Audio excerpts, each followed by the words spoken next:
Welcome back to Yang Daily. I think you're going to like this one. Let's get to the news. UBI Caucus has started a petition to pledge to, quote, vote for candidates that are members of the UBI Caucus and working to pass legislation in the first quarter of 2021 that transparently funds and guarantees a universal basic income for the citizens of the United States of America at a rate which covers basic human needs in an effort to eliminate poverty while building a robust national economy, end quote. I think most of us can get behind that. Please follow the link below and add your name and support. If you live in Montana, UBI Caucus member and Senate candidate Mike Knowles is having a debate tomorrow night.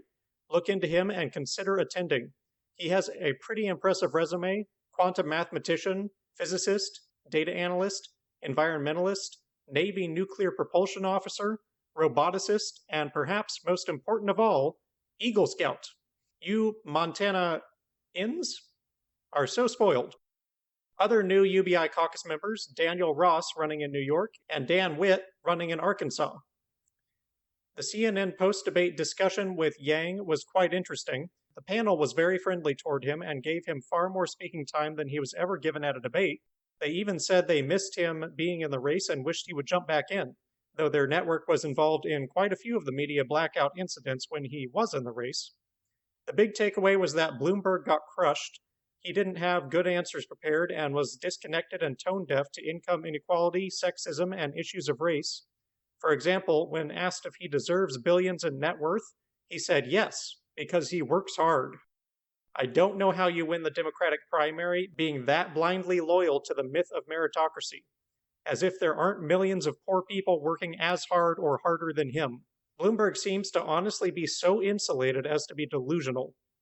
The other takeaway being that Warren did very well, coming in all guns blazing and raising $1 million during the debate. There wasn't anything particularly remarkable about the debate analysis, but it's worth playing in the background. Yang's live debate tweets, on the other hand, did produce some notable results. In addition to calling out Bloomberg's lame answers to criticism, Yang said Bloomberg's characterization of Bernie as representing communism are off-base and wrong, which is true, and I think Burners will appreciate Yang standing up for that truth. In another, Yang joked, "Oh, Amy said my name. Thanks, Amy. Do I get 45 seconds?" And I saved the best for last. Andrew Yang officially announced today that he will be starting his own podcast, as Yang Gang have been suggesting.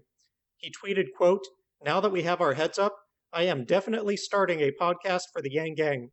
Guest requests below. Let's do it. Hashtag let Yang speak," end quote. This is huge. He can gain so much popularity from this, even just by hosting his more famous endorsements, Elon Musk, Donald Glover, Dave Chappelle, etc.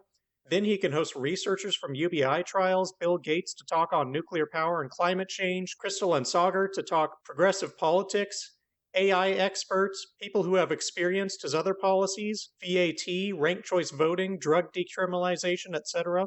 The celebrities will give him a huge audience, and the others will educate that audience on policy so that a huge chunk of the populace is yanged before 2024.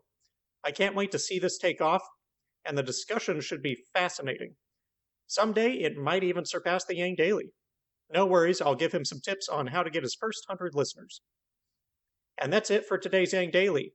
Add your name to the UBI petition, check out Montana Mike and the Dans, sign up for the Humanity Organizing Corps, check your local Yang Gang events, add your guest suggestions for Yang's podcast, and don't forget to Yang Daily.